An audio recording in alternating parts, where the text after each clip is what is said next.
Good morning, good afternoon, and good evening po sa ating lahat. So, Vincent Ridoban, one of the franchise manager ng Global Pinoy Travel and Tours, and here, nandito po tayo sa airport.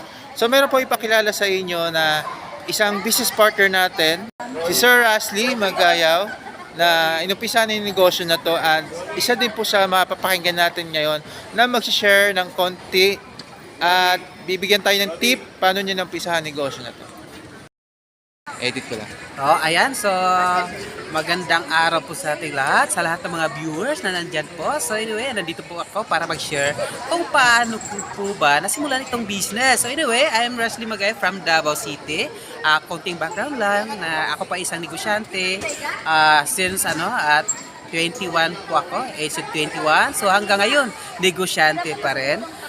Aside sa negosyo ko, ito yung isang negosyo na ina-add-on ko ngayon. Ito yung Global Pinoy Travel and Tours, na which is nagsisimula lang po ako dito sa sa ticketing. So actually, isa din yan sa mga pinakamalaking bagay para sa akin as a personal use.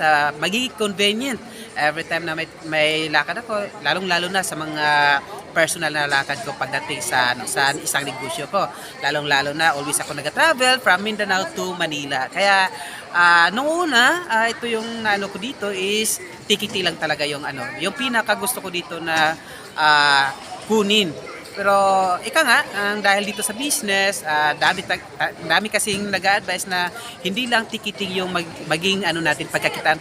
Ang dami, at isa na dito ang travel and tours, na which is napakalaking kitaan po pagdating sa travel and tours. At ito para sa mga po dyan, nagbabala po dyan na magkaroon ng sariling system, sariling portal, mga mamanser, wag po tayong mahiya magtanong, especially kay Sir Vincent, kasi etong business is para sa lahat. So kung gusto mo kumita, kahit may negosyo ka at hindi nakaabala, at gusto mo convenient na anytime, anywhere, kung saan gusto mo, since meron tayong sarili portal, maman sir, baka ikaw na dito ang pwede na welcome po kayo dito na maging part ng ating business, kasi kahit sino pwedeng po, as long as willing po tayo na magkakaroon ng ganitong negosyo. At dahil dyan, ito yung mga pasabog namin, dahil dito sa negosyong ito, nagkakaroon kami ng free travel incentives. Alam niyo kung saan? Papalawan po kami, mga mamanser. Kaya kung ikaw na ang susunod dito, tandaan niyo, mga mamanser, wala pong imposible, kasi para po ito sa lahat. Kaya kung ikaw nakakita nitong video at narinig mo itong yung sinishare ko, mamanser, wag po kayo mag-alangani, kasi sasabayan natin yung trending, kasi lahat naman sa gusto natin. Ito na yung pinaka latest, di ba? Yung new generation talaga pagdating sa ating mga ginagawa, especially sa travel. Lahat naman tayo nagta-travel, kaya lang ang maganda dito, pag meron tayong ganitong system, meron tayong ganitong negosyo, aside sa may enjoy natin yung business, may po tayo, may kita din po tayo dito. Hingi po tayo ng tip kay Sir Ashley. So, ano yung naging market niya? Paano siya kumita sa airline ticketing at magkano yung kinita niya? So, paano siya nag-market?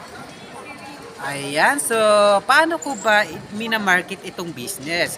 Maman sir, sobrang napakasimple lang po pagdating sa market.